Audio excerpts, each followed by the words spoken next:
सभी को नमस्कार। एक बार पुनः आप सभी का शिक्षा समाचार चैनल में हार्दिक स्वागत। साथियों, हम लोग इस वीडियो में जानने वाले हैं जूनियर अकाउंटेंट। राजस्थान कर्मचारी चयन बोर्ड द्वारा जूनियर अकाउंटेंट के पदों के लिए वैकेंसी निकाली गई है, ज्ञापन जारी हुआ है।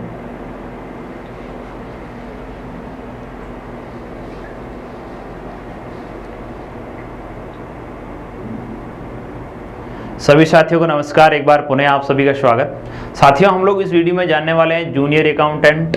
राजस्थान कर्मचारी चयन बोर्ड द्वारा जूनियर अकाउंटेंट के 5388 पदों के लिए वैकेंसी निकली है।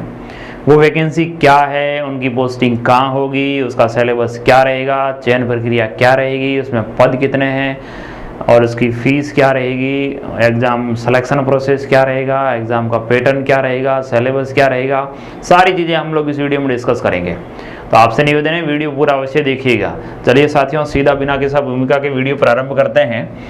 आप लोग देख पा रहे होंगे आपके सामने ये मैं विस्तृत विज्ञापन ये दिख रहा है। ये 20 जून 2023 को जारी हुआ है, ठीक है। इसमें इन्होंने कनिष्ठ लेखाकार एवं तहसील राजस्व लेखाकार संयुक्त भर्ती 2023, इसमें नॉन टीएसपी एरिया के 5190 पद हैं और टीएसपी एरिया के 198 पद हैं। अभ्यर्थियों हेतु सामान्य दिशा निर्देश दिए गए हैं। इसमें आप लोग 28 जारी किए गए सम्मान पात्रता परीक्षा यानी सीईटी, जो कि सीईटी परीक्षा करवाई गई थी स्नातक स्तर की, उसमें यदि आप पात्र हैं, उसको यदि आप क्रैक कर चुके हैं तो आप इसमें आवेदन भर पाएंगे। देखिए, 15 गुणा संबंधित वर्ग के अभ्यर्थियों की कट ऑफ मार्क्स जारी होगी, उसके अनुसार आप पात्र हैं। मार्क्स प्राप्त करने वाले अभ्यर्थियों को कनिष्ठ लेखाकार तहसील राजस्व लेखाकार पदों के लिए परीक्षा में सम्मिलित होने के लिए पात्र माना जाएगा। यानी सीयूईटी जो हुई थी उसमें जो टॉप 15 गुणा अभ्यर्थी हैं वो ही आवेदन कर पाएंगे। अभ्यर्थियों द्वारा ऑनलाइन आवेदन करते समय नियुक्ति हेतु कनिष्ठ लेखाकार तहसील राजस्व लेखा पदों की प्राथमिकता आपको पैरिटी है वो दर्ज करनी होगी। आप पहले किस में जाना चाह रहे हैं वो लिखना होगा। ऑनलाइन आवेदन प्रक्रिया स्टार्ट हो चुकी है, इसमें ऑफलाइन आवेदन नहीं लिए जाएंगे। आपको देखिए एसएसओ आईडी से लॉगिन करना है, उसमें सिटीजन ऐप्स में जाकर के आप लोग भर पाएंगे। अप्लाई नाउ पे क्लिक करेगा।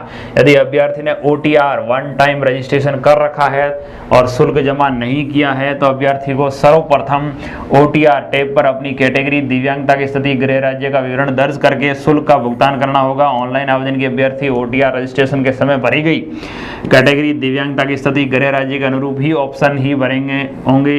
अभ्यर्थी ओटीआर वन टाइम रजिस्ट्रेशन प्रक्रिया को सावधानी से भरे। ओटीआर प्रक्रिया को पूरा करने के बाद अभ्यर्थी एसएसओ के माध्यम से है वो ऑनलाइन आवेदन फॉर्म भर पाएंगे। तो ओटीआर किस प्रकार से करना है, ओटीआर में मिस्टेक हो गया तो क्या होगा। हमने ओटीआर से रिलेटेड अपने चैनल पे 5-7 वीडियो चढ़ाए हुए हैं। आप लोगों को ओटीआर कैसे करना है, क्या प्रोसेस रहती है उसके लिए आप उन वीडियोस को अवश्य देखें ताकि आपको समस्या नहीं रहे। सर्वप्रथम आप लोगों को सीईटी ग्रेजुएशन ऑनलाइन आवेदन के क्रमांक डालने होंगे, जो कि ग्रेजुएशन लेवल का होता है, उसके एप्लीकेशन नंबर डालने होंगे और उसके अनुसार आप लोग आगे आवेदन फॉर्म भर पाएंगे। आपको इसमें दोबारा फीस देने की जरूरत नहीं पड़ेगी। एक बार यानी ओटीआर करेंगे तो उसकी अलग अलग कैटेगरी वाइज फीस निर्धारित की जा चुकी है बोर्ड द्वारा। आप लोग यदि ओटीआर नहीं किया तो पहले ओटीआर करेंगे, ओटीआर करने के बाद आपको फॉर्म भरना है। फॉर्म भरने में कोई ज़्यादा दिक्कत नहीं आने वाली है। अभ्यर्थी एक बार ये पंजीयन शुल्क जमा कराने हेतु अन्य किसी अन्य पोर्टल या सुविधा का उपयोग नहीं करें, केवल आपको एसएसओ के माध्यम से ही काम करना है। एक बार ये पंजीयन शुल्क का भुगतान आवेदन के अंतिम दिनांक से पूर्व सुनिश्चित करें ताकि किसी प्रकार के भुगतान संबंधी ट्रांजैक्शन से लंबित रहने का सत्यापन समय रहते हो सके, अन्यथा इसकी जिम्मेदारी आप स्वयं करेगी। कई लोग क्या करते हैं, अंतिम डेट का पूछते हैं कि अंतिम डेट कब है। अंतिम डेट के नज़दीक आने के बाद साइड पे लोड ज़्यादा रहता है, इसलिए आवेदन फॉर्म भरने में दिक्कत होती है। तो आपको अंतिम डेट का इंतजार नहीं करना है। काफ़ी लंबे समय से ये चलता आ रहा है राजस्थान में कि अंतिम डेट है वो बहुत बढ़ाने के चांसेस कम रहते हैं, तो आप अंतिम डेट का इंतजार न करें। आवेदन को ऑनलाइन आवेदन करने के पश्चात ऑनलाइन आवेदन पत्र क्रमांक आवश्यक रूप से प्राप्त होगा। यदि ऑनलाइन आवेदन क्रमांक आपको नहीं होता है तो सबमिट नहीं माना जाएगा। अभ्यर्थी द्वारा निर्धारित ऑनलाइन आवेदन करना अनिवार्य होगा, ऑफलाइन स्वीकार नहीं होगा। कुछ भी दिक्कत हो तो आप इस हेल्पलाइन पर संपर्क भी कर सकते हैं। पंजीयन शुल्क कार्मिक विभाग के परिपत्र संख्या 19/4/23 के अनुसार अलग अलग, जैसे सामान्य वर्ग और क्रीमिलियर श्रेणी अति पिछड़ा वर्ग के हैं उनके 600 रुपये शुल्क है। क्रीमिलियर वर्ग के पिछड़ा वर्ग, अति पिछड़ा वर्ग, आर्थिक रूप से कमजोर ईडब्ल्यूएस, अनुसूचित जाति जनजाति के लिए 400 रुपये ओटीआर की शुल्क निर्धारित है। समस्त दिव्यांगजनों के लिए भी 400 रुपये है। तो ये 3 कैटेगरीज है। आपको ओटीआर करते समय इनमें से कोई भी एक शुल्क अदा करना होगा जिस कैटेगरी से आप बिलोंग करते हैं। और जिनकी भी पारिवारिक आय 2.5 लाख रुपए से कम है उनको भी 400 रुपये शुल्क देना होगा। यदि आप 2.5 लाख रुपए से कम आय दर्शाते हैं तो जब भी डॉक्यूमेंट वेरिफिकेशन होगा आपको आय प्रमाण पत्र प्रस्तुत करना होगा। राज्य के भिन्न अन्य राज्यों के जो भी व्यक्ति हैं वो सामान्य कैटेगरी में आएंगे, उनको पूरा शुल्क देना होगा। एक बार ये होगा, आपको वापस नहीं लौटा जाएगा। परिवार की वार्षिक आय 2.5 लाख रुपए से कम है या पंजीयन शुल्क 400 रुपये देंगे उन लोगों को परीक्षा के बाद जाने वाली पात्रता जांच और दस्तावेज के समय आवश्यक रूप से प्रस्तुत करना होगा आय प्रमाण पत्र। देखिए इनमें पोस्ट का विवरण दे रखा है, कैटेगरी सामान्य कैटेगरी कितने हैं, कैटेगरी वाइज और मेल फीमेल, क्षैतिजी आरक्षण वगैरह सारा कुछ इसमें दिया गया है। तहसील राजस्व लेखाकार के इतने पद हैं, इसका क्षैतिज आरक्षण ये रहेगा। अनुसूचित क्षेत्र यानी टीएसपी क्षेत्र के लिए रहेगा।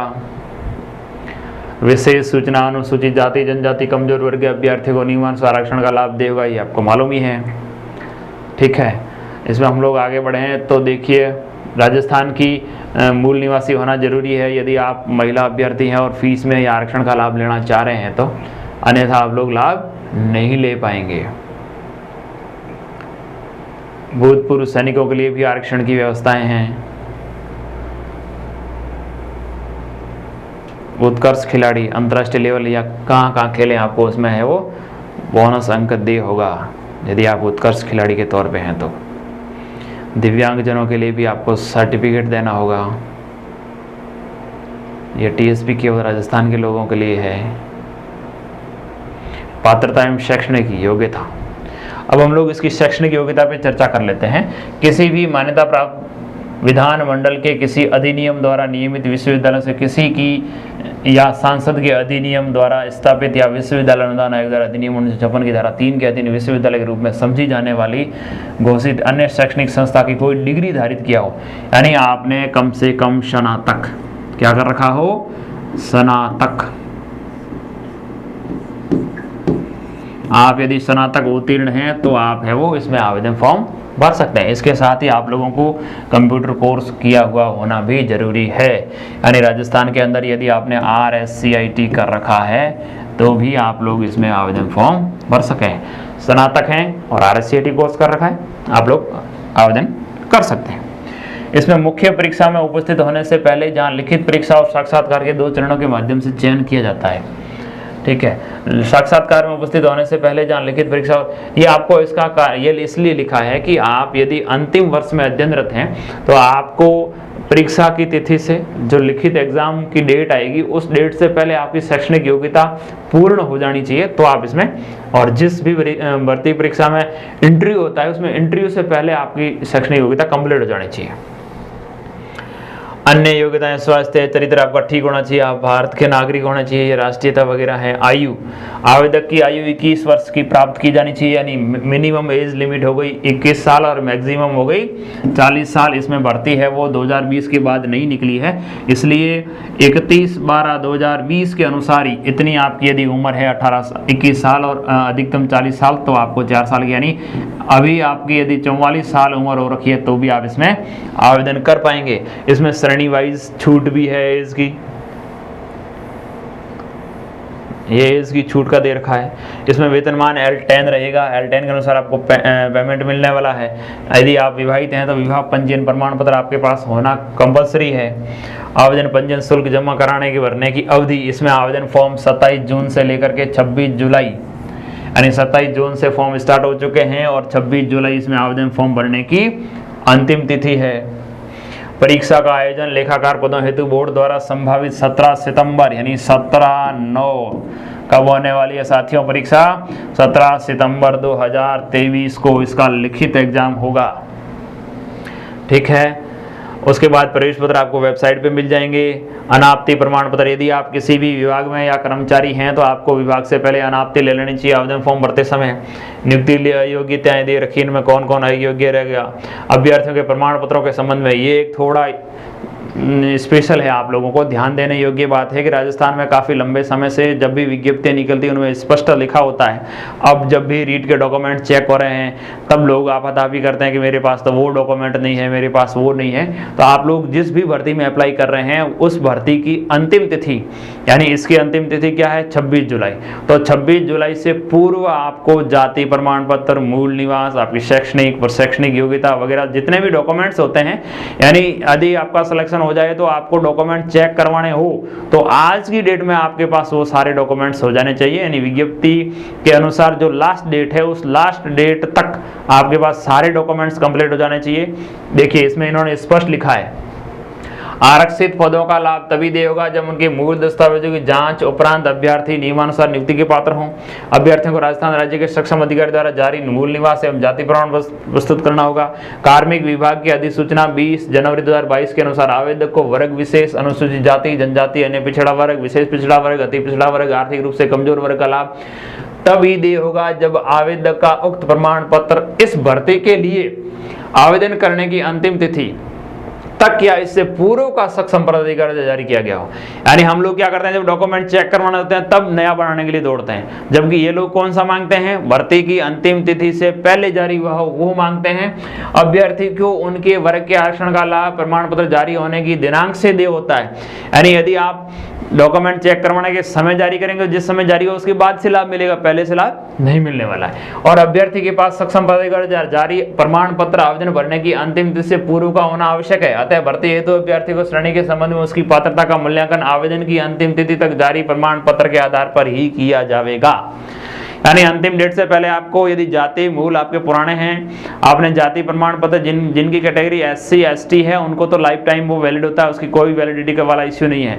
लेकिन जिनकी कैटेगरी EWS, SBC और OBC है उन लोगों को नया बनवा लेना चाहिए। यदि आपका आवेदन के अंतिम तिथि से 1 साल ज्यादा पुराना है, आप नया बनवा लें, एफिडेविट देकर के उसको बढ़वा सकते हैं। देखिए आगे लिखा हुआ उन लोगों ने, उन्होंने कहा है यदि किन्हीं कारणों से, ये 17/10/22 की ज्ञापन जारी व परिपत्र उसमें लिखा है, यदि किन्हीं कारणों से अभ्यर्थी द्वारा आवेदन की अंतिम तिथि तक जारी प्रमाण पत्र प्रस्तुत नहीं किया जाता है तथा अंतिम तिथि के पश्चात जारी किया हुआ प्रमाण पत्र प्रस्तुत किया जाता है तो ऐसे अभ्यर्थी को इस आशय का एक शपथ पत्र लिखा जाएगा कि वह आवेदन की अंतिम तिथि को संबंधित वर्ग की पात्रता रखता था, तो वह सूचना गलत पाए जाने पर उसकी नियुक्ति निरस्त की जा सकती है। यदि आप किसी कारणवश नहीं बना पाते हैं विज्ञप्ति की अंतिम तिथि तक, तो आप लोगों को जब भी डॉक्यूमेंट चेक करवाने होंगे तब आपको नया प्रमाण पत्र देना होगा और उसके साथ आपको शपथ पत्र देना होगा। जाति प्रमाण पत्र की वैधता अवधि, अब जाति प्रमाण पत्र कितने साल का है? सामाजिक न्याय एवं अधिकारिता विभाग द्वारा जाति प्रमाण पत्र के निर्देश 9/9/2015 के अनुसार देखिए कितनी किसकी वैलिडिटी है। अनुसूचित जाति जनजाति के लिए जारी किए गए जाति प्रमाण पत्रों की अवधि जीवन पर्यंत होगी, जबकि OBC वर्ग के लिए संबंधित प्रमाण पत्र एक बार ही जारी किया जाएगा। परंतु क्रीमी लेयर में नहीं होने संबंधी तथ्य को 3 वर्ष की विधि संबंध शपथ पत्र के आधार पर मान्यता दी जाएगी। अब OBC में 2 कैटेगरी हुई, एक तो क्रीमी लेयर और एक non creamy layer. Creamy layer का मतलब हो गया जिसकी आय ज्यादा है और वो सामान्य के बराबर है, तो उसको OBC का वो सर्टिफिकेट कोई काम ही नहीं आने वाला, सामान्य कैटेगरी बराबर है। यदि आप नॉन क्रीमी लेयर कैटेगरी से हैं तो आप लोगों को उसका है वो हर साल उसकी अधिकतम है वो वैलिडिटी 3 साल होगी। कैसे होगा देखिए, क्रीमी लेयर में नहीं होने संबंधी प्रमाण पत्र 1 वर्ष के लिए मान्य होगा। एक बार क्रीमी लेयर में नहीं होने का प्रमाण पत्र जारी होने के उपरांत अगर प्रार्थी आगामी 3 वर्ष में भी क्रीमी लेयर में नहीं हो तो ऐसी स्थिति में उनसे सत्यापित शपथ पत्र लेकर कर पूर्व में जारी प्रमाण पत्र को ही मान लिया जावे। ऐसा अधिकतम 3 वर्ष तक के लिए किया जा सकता है। देख लिया आपने, स्पष्ट हो गया। इसमें यदि आपने पुराना बना रखा है आवेदन फॉर्म की अंतिम तिथि से 1 या 2 साल पुराना तो भी चल जाएगा। आपको 1 साल से ज्यादा पुराना है तो शपथ पत्र देना होगा। यदि 1 साल के भीतर है तो शपथ पत्र देने की आवश्यकता नहीं होगी। जैसे ये भर्ती अभी स्टार्ट हुई है, 2 साल बाद कंप्लीट होगी, तो आपको वो जाति प्रमाण पत्र आपको सुरक्षित रखना है। जब भी डॉक्यूमेंट चेक होंगे आपको पुराना जाति प्रमाण पत्र प्रस्तुत करना होगा। ठीक है साथियों, अब हम लोग आगे बढ़ते हैं। इसमें इन्होंने लिखा है सामाजिक न्याय अधिकारिता विभाग के परिपत्र संख्या 21 जून 2019 के अनुसार अति पिछड़ा वर्ग यानी MBC कैटेगरी के हैं उनके लिए अन्य पिछड़ा वर्ग का जाति प्रमाण पत्र ही बनता है। MBC कैटेगरी का अलग से प्रमाण पत्र नहीं बनता, लेकिन उसके आधार पर ही अति पिछड़ा वर्ग का लाभ दे कब होगा, जब उनके जो 5-7 जातियां हैं उन जाति का विवरण यदि उसमें दे रखा होगा तो उसके आधार पर आप लोगों को उस कैटेगरी का लाभ मिल जाएगा। अन्य पिछड़ा वर्ग एवं अति पिछड़ा वर्ग का नवीनतम प्रमाण पत्र जो पिता के नाम से निवास एवं आय के आधार पर सक्षम अधिकारी द्वारा जारी हुआ हो प्रस्तुत करने पर ही उसको वर्ग का लाभ देगा। जैसे विवाहित महिलाएं हैं उन लोगों को अपने पिता के नाम से जारी और उनकी पिता की आय के आधार पर जारी आय प्रमाण पत्र और ये OBC प्रमाण पत्र ही मान्य होता है। अनुसूचित जाति जनजाति शहरी आदिम जाति का प्रमाण पत्र नियमानुसार सक्षम अधिकारी द्वारा जारी होना चाहिए। आर्थिक रूप से कमजोर अभ्यर्थियों को जारी किए गए इनकम एंड असिस्टेंट सर्टिफिकेट यानी ईडब्ल्यूएस की वैधता के संबंध में भी गवर्नमेंट द्वारा आदेश जारी किया गया, उसमें भी है वो अधिकतम 3 वर्ष के लिए आप बढ़ा सकते हैं, जैसा ओबीसी के लिए होता है। दस्तावेज सत्यापन के समय शैक्षिक और प्रशिक्षण योग्यता, आयु, वैवाहिक स्थिति, परित्यक्ता, भूतपूर्व सैनिक, उत्कर्ष खिलाड़ी संबंधित मूल दस्तावेज आपको प्रस्तुत करने अनिवार्य होंगे। ये कैटेगरीज दे रखे हैं, विधवा कैटेगरी के हैं तो उनको क्या चाहिएगा, विवाहित महिलाओं के संतान संबंधी घोषणा पत्र प्रस्तुत करना अनिवार्य है यदि आपके हैं तो। अच्छा उल्लेख करें अभ्यर्थी के उपरांत आचरण संबंधी पुलिस सत्यापन वेरिफिकेशन होगा वगैरह वगैरह, सारी चीजें इसमें दे रखी, ठीक है। उसके बाद श्रुत लेखन की सुविधा, यदि आप विकलांग हैं, हाथ से नहीं लिख पाते हैं तो उसमें श्रुत लेखन की सुविधा मिल जाएगी आपको। ऑनलाइन आवेदन में संशोधन की प्रक्रिया, बोर्ड द्वारा ऑनलाइन आवेदन में संशोधन हेतु कोई ऑफलाइन प्रार्थना पत्र स्वीकार नहीं किया जाएगा। ऑनलाइन आवेदन सबमिट किए जाने के पश्चात यदि आवेदन में किसी प्रकार की त्रुटि का पता लगता है तो अभ्यर्थी को ऑनलाइन आवेदन के स्वयं के नाम, पिता के नाम, माता का नाम, श्रेणी, दिव्यांग श्रेणी, लिंग एवं जन्म तिथि, फोटो, हस्ताक्षर के अतिरिक्त अन्य त्रुटि के संशोधन का मौका दिया जाएगा। यदि आप आवेदन फॉर्म भर चुके हैं उसमें यदि आपके नाम में, पिता के नाम में, माता के नाम, श्रेणी, दिव्यांग श्रेणी, लिंग, जन्म तिथि, फोटो एवं हस्ताक्षर में कोई चेंजेस नहीं कर पाएंगे, आपको कोई मौका नहीं दिया जाएगा। उसके अलावा यदि आपके कोई संशोधन है तो 300 रुपए का शुल्क देकर के आप संशोधन कर पाएंगे। इसके अलावा मुख्यतः कोई संशोधन होता ही नहीं है, यानी संशोधन नहीं के बराबर होगा, तो आप लोग आराम से भरें। ओटीआर करते समय आपको विशेष सावधानी रखनी है। ओटीआर करते समय यदि आपके दिक्कत है तो आप किस प्रकार से दूसरा ओटीआर करके फॉर्म भर सकते हैं, ये सारी चीजें जानने के लिए आप हमारे वीडियोस देख सकते हैं। मैंने इस वीडियो के डिस्क्रिप्शन में डाल रहा हूं ताकि आप लोगों को वो वीडियो देखने में आसानी हो और वहां से जाकर के आप देख पाएं कि यदि आपके ओटीआर में मिस्टेक हो गया तो आप नया फॉर्म भी भर सकते हैं। दूसरा ओटीआर कैसे होगा, किसके आधार पे होगा, क्या प्रक्रिया रहेगी, वो सारी चीजें हमने उन वीडियो में स्पष्ट चर्चाएं की है।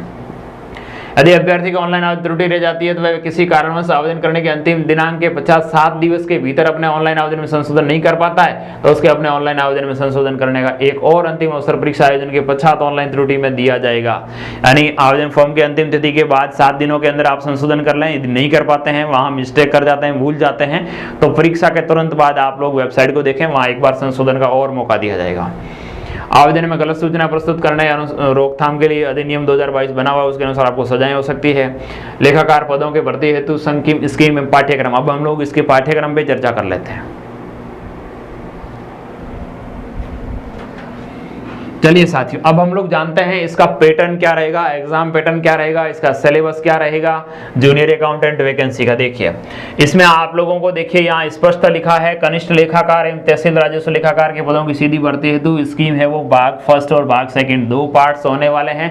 पहले पार्ट्स में क्या आएगा, देखो प्रश्न पत्र फर्स्ट, इसमें हिंदी अंग्रेजी, हिंदी के अधिकतम 75 अंक होंगे, 25 प्रश्न होंगे, यानी प्रत्येक प्रश्न 3 नंबर का होने वाला है। कितने नंबर का होने वाला है, 3 नंबर का।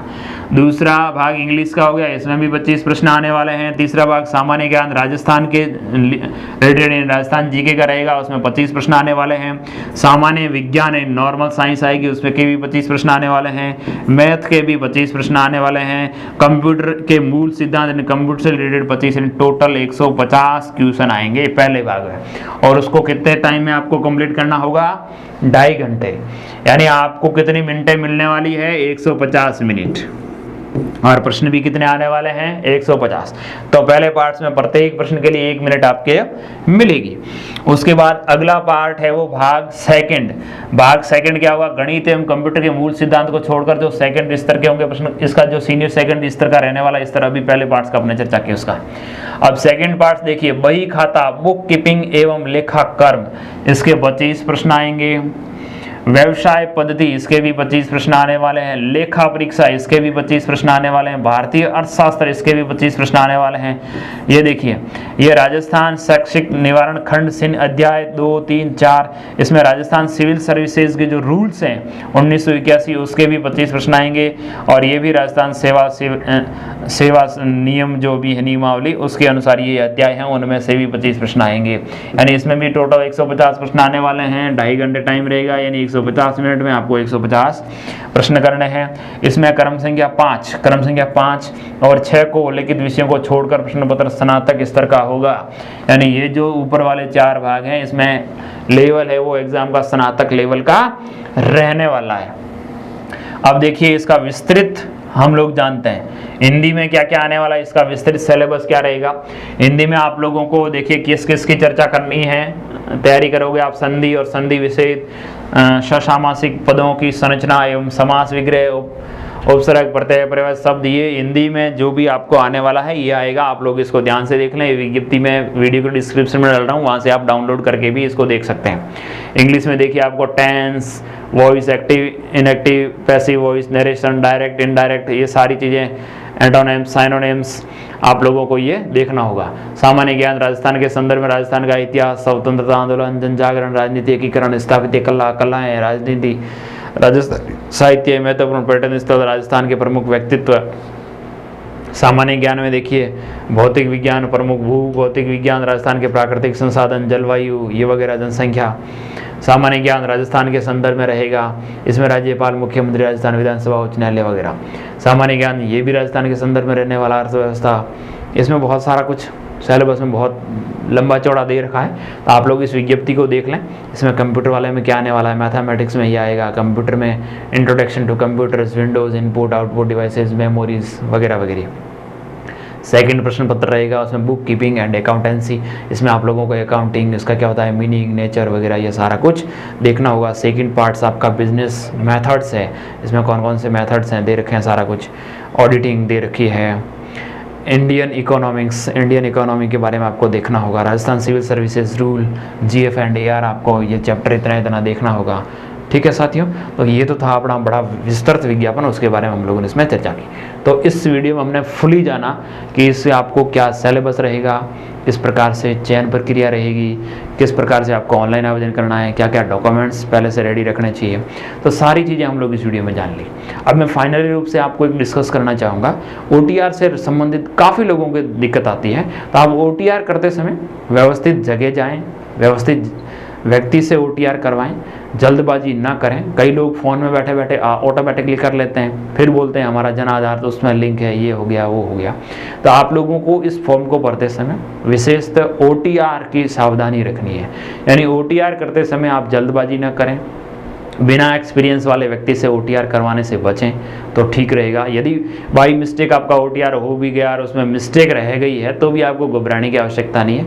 आप दूसरा OTR किस प्रकार से कर सकते हैं, क्योंकि OTR में संशोधन की प्रोसेस बहुत कम आती है। पिछली बार जिन्होंने OTR कर रखा है उन लोगों को यदि अभी संशोधन है तो दिक्कत आती है। हमारे चैनल पे हम लोगों ने OTR से संबंधित 4-5 वीडियो चढ़ा रखे हैं, उसमें संशोधन किस प्रकार से कर सकते हैं, आप नया OTR किस प्रकार से कर सकते हैं, सारी चीज़ें उसमें हमने क्लियर की है। फिर भी यदि आपको कहीं दिक्कत रहे तो आप हमें कमेंट करिए, हम आपकी समस्या का समाधान करने के लिए हमेशा हाजिर हैं। ठीक है साथियों, आप लोगों का सहयोग इसी प्रकार से हमेशा बना रहें। Thank you.